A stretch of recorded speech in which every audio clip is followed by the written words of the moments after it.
Was one of the inspirations for writing this book was that a few people, everywhere I'd go, if people had read Q Road, there were always some like middle-aged men who would ask me, like, or just one middle-aged man every place I went, so what up with this Margot Crane?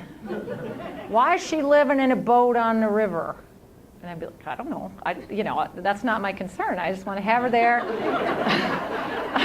Well, she was a very minor person in my novel. She was played a very small role. But enough people asked me, and I'll tell you what, as writers, if people keep asking you about something and they're interested, maybe you should think about writing about it because people are interested. We could do ourselves a favor as writers by writing about what people were interested in. So I did that, and it turned out that not only did I have something to say about her, this character who, as a middle-aged woman, was living on the river, but turned out that maybe she was the same girl who appeared in 2 of my other stories.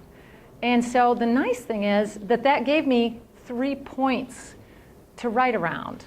So it gave me 3 points to refer to. And as a writer, we're always looking for some kind of grounding. As writers, we always want some kind of grounding to know where we're going, where we started. And so having those points, like all of a sudden, I woke up and I'd already done some work on my story. So that was nice. But they don't depend on each other for the story. The storylines don't cross at all. And there's a 15-year period between the stories. So maybe I'll write that. If some guys keep bugging me about it.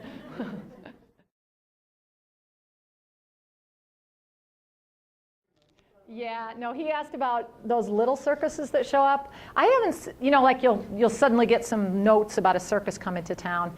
I haven't seen many family ones around here, but there's a Shriners one. And there's one that they give coupons to at Tractor Supply. I always get those coupons. And it's like get a kid in free. I don't know. Yeah, and I'm very interested in those. And last time it was here in town, I was out of town. I was very sad. I am very interested. I'm interested in every sort of carnival, I love county fairs. And I love the Kalamazoo County Fair. We have to do everything we can to keep the Kalamazoo County Fair. Because where else are we going to see all those chickens? The funny things on their heads.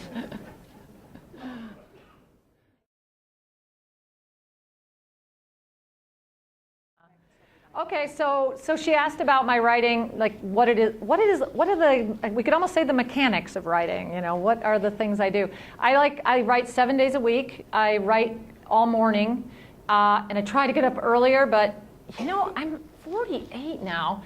And I actually have to get sleep. It's really making me mad because my husband doesn't get home till midnight. He works second shift, and he gets home at midnight. So if I want to see him, I have to stay up till 1, and I have to get up. So I try to write 3 hours a day. I do write on the computer. I think I was at a kind of a cutting off point where the computer is very comfortable for me. I don't have any desire to write any other way. And in fact, I feel a little, when somebody tells me, I like to take a writing course sometimes. I took them with Seuss, and I like to take them, but when somebody says, okay, now write, I freeze up completely. I have nothing to say. Even though when I'm at the computer, I'm fine. I have a lot to say when I'm alone in my room. But I don't think I'm going to write. I don't think I'm going to write with pen and paper, and that's interesting. Joyce Carol Oates is like, how old is she? She's like 74 something, but she like the computer is totally alien to her. She tried, I think she made herself once write a book on the computer, and she didn't like the process. She didn't like anything about it. So she went back to writing longhand. And then I think she retypes them onto the computer. So her second draft goes onto the computer. But as far as words, trying to get a certain number of words down, that doesn't work for me because most of what I do is revising. So I revise 10, for every 1 hour spent writing something that came from nothing, I spend 10 hours or more, maybe 100 hours writing, rewriting and rewriting and rewriting. And it's nice because when you write that way, it's very easy to be insecure because you can tell yourself, how stupid am I that I write stuff that has to spend that much more time revising it in order to make it good. You can feel really dumb. And then so it's good. It's kind of nice to get like people like your book because they're like, oh, it's worth it. All that time I spent doing it.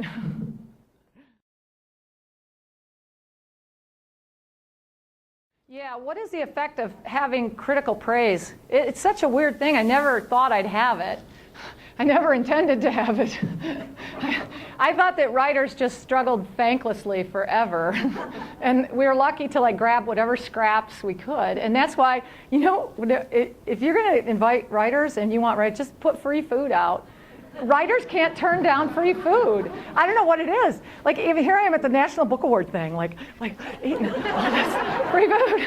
And I saw other people doing it too. We can't get used to it. But it's funny. I mean, it does help my confidence a little. I'm not a confident person really, and I don't think that's hurt me. I don't think it's hurt me to not be a confident person. I think it's actually benefited me. I think I'm always kept humble by looking at that next thing I'm trying to write, which doesn't look that good because it's not finished. But it is really nice. It is really nice that people are happy to see me. I have to say, I go to strange towns where nobody knows me, and people are happy to see me. They're like, I read your book, and I'm like, thanks. Can I sign that for you? And where's the free food?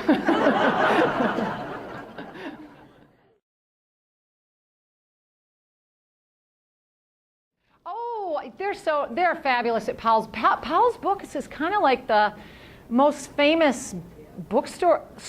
They're kind of a medium-sized bookstore, right? Because they're not a chain. They're a chain within Portland. And I have to say, I was really horrified. My only bad review I got in the Oregonian. And so I show up, and I haven't gotten any of these other good reviews yet, and I go there because I teach in Oregon. So I show up in Oregon, and the first thing I see is this really mean review, and it's really harsh. He's by a Michigan guy, somebody named Rodwin, John G. Rodwin Jr. or something. And do you guys know him? What's that? Well, take care of him for me, yeah. But I hadn't had any other book reviews, so to have this one really one, yeah, she somehow won nominated for a National Book Award. We don't know how. But anyway, so it was very weird to get this bad review, even though I'm thinking, I think people are going to like the book. I'm not sure. I think they are. But Portland is such a fun book city. Portland is I can't believe I said that guy's name, and now it's on. I'm sure everyone is entitled to his opinions. And it's good for one's character to have bad reviews. So I'll leave it at that. So yeah, it was nice. The bookstore is really nice. They're such a good book city in Portland. They love books in Portland. It's such a. Do you know everybody from Michigan is moving there? As far as I can tell, I think everybody in this room knows somebody who's moving there. So.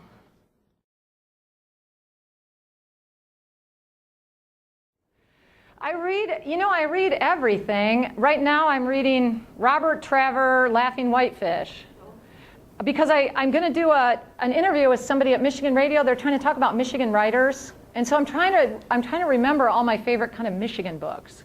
So I think I end up reading about half older stuff and half newer stuff. What have I just read a great book by Ben Percy called The Wilding.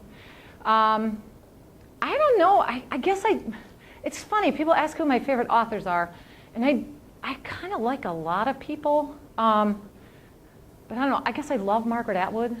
I love her. I love everything she does, and she writes a lot. But so many literary writers, they've just written a couple things. So there you are loving them, and then they're all gone. So I love that the book The Lonely Polygamist. Anybody read that? Brady Udall, who is related to the Udalls of the government. Great book called The Lonely Polygamist, but it's I say it, nobody knows the writer, so. But anybody who wants it, I'll send you. Because I have a hard time with this question, I just made a list of my 10 favorite books from that I read in the last year, so if anybody wants it, I'll send it to them. You guys can email me really easy if anybody wants to ask me a question. I left some of my cards up there and through my website.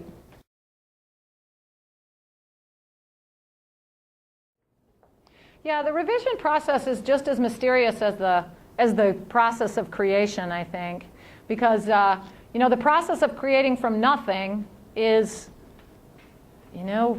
you're not really creating from nothing. You're creating from whatever that swirl of stuff you have going around inside your head. And if you're a writer, you want to have as much of that stuff going around in your head as you can. And then I love the process of revision because I've got it all down there. I've got a story. I've got a thing that has a beginning and a middle and end. And what I do is I just keep trying to make it better. I just keep trying to, I read along. I try to pretend I'm a reader and not the writer of the work. And I read along and I get to a part where I think I'm suddenly a little bored. And then I think, what's going on? Why am I bored? Is it because not enough has happened? Is it because there's not enough tension? And I just delve deeper into the characters, I guess, and just go deeper in them and try to think out what could happen. How could this be better?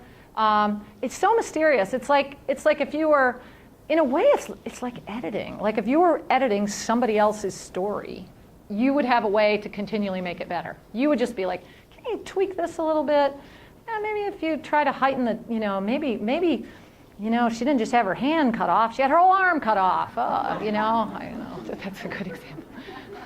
And so it's just by bits and pieces, I think, and by, I share my work with other people, as I've mentioned, with people in this room, and that's very helpful for me to figure out what's working and not, because a novel is a very long thing, and a lot's going on, and it's hard to look at it all at once. For the longest time when I was working on this thing, I could not see the whole novel. I couldn't see it. I mean, I could work on a part of it and see it, and then I knew I was at an important point when finally I could see the whole thing. So who knows how to revise? Just keep doing it. Mm-hmm.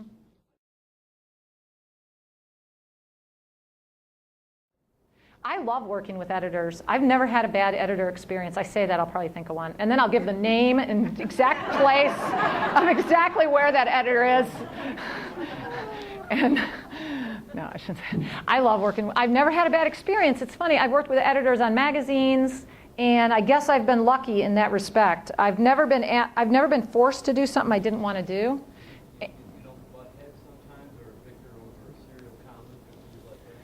No, you know what, the grammar, I go straight old school. I'm totally old school. I'm not trying to do anything creative with grammar. And that's from having certain friends who've yelled at me about it. I've just, Heidi Bell. Anybody wants an excellent editor, I have her card, Heidi Bell. She'll whip you into shape. It's amazing. And she edited this book, and she was the main editor on American Salvage. Heidi Bell was the line editor on that. One more question.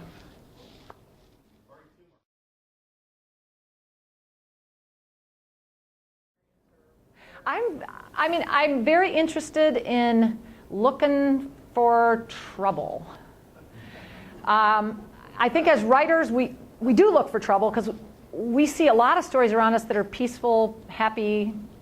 Say there's two couples in a room and one of them peaceful and happy, and then one of them is screaming at each other and they're fighting about. Then there's a kid and there's the kid's got a bloody nose, and as a writer, you're going to go for where the trouble is. And so I'm interested in writing about contemporary Michigan, contemporary southwestern Michigan.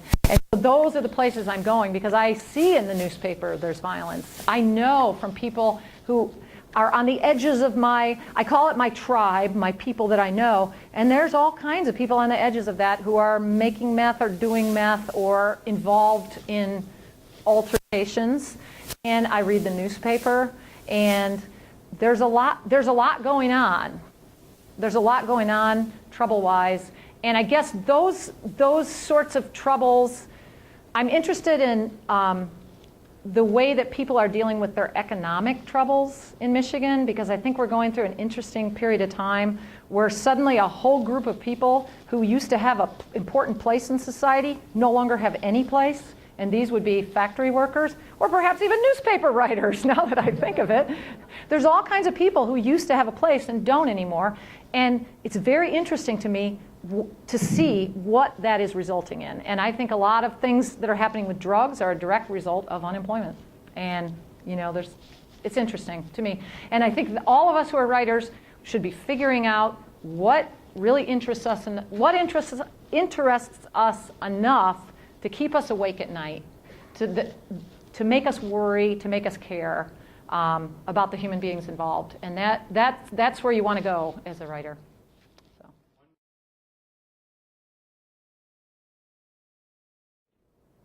Oh, whatever comes. Whatever comes. You know, I write them pretty much the same way. I mean, I just start writing, and and if I find out I got a big story, it's a novel, and I got a little story, it's a story. I say that, and yet my novels are fundamentally different from my short stories. My short stories are very much connected to real life. And they're almost always, those short stories are almost always, the kernel of those short stories is something that actually happened, some real life experience. Some character I actually know, some person I know becomes the character in the story. Given it changes a lot, so you don't necessarily recognize these characters, and they don't recognize themselves, thank goodness. But I do start from real life. And in American Salvage, all those stories came from a true kernel, and some of them came from like old family stories. You know, like old stories that I've been heard pitched around for years and years, decades. And my novels tend to be, have a little bit more, I think you need more architecture for a novel. You need to have that narrative shape. In short stories, you can screw around and hope you find a shape. But in novels, I find all my characters are completely made up. There's only one real character in the whole book, Once Upon a River, and that's the guy who was helping me with shooting. I'll say his name again, Gary Peak, because he doesn't want to be famous, but I keep saying his name. But it turns out my novels I'm more fantastical in, are more farther from reality, and I don't know why that is. I don't know. Maybe there's something to do with having to create, not only in a short story, I mainly think about creating a character in an interesting situation, and then I go and resolve or investigate that situation. And with a novel, you have to have so much more going on. You have to have every scene in the novel has to be leading toward every other scene later. And see, it's getting more exciting. See how my hands are going up? That's how the plot is going up. And so you hope, I mean, every scene has to contain all the other scenes that came before it. That being said, I do that in revision. I don't necessarily have to do that in my first draft, and I rarely do. So they're exactly the same, and they're completely different. Thank you very much. Come up and have a book sign.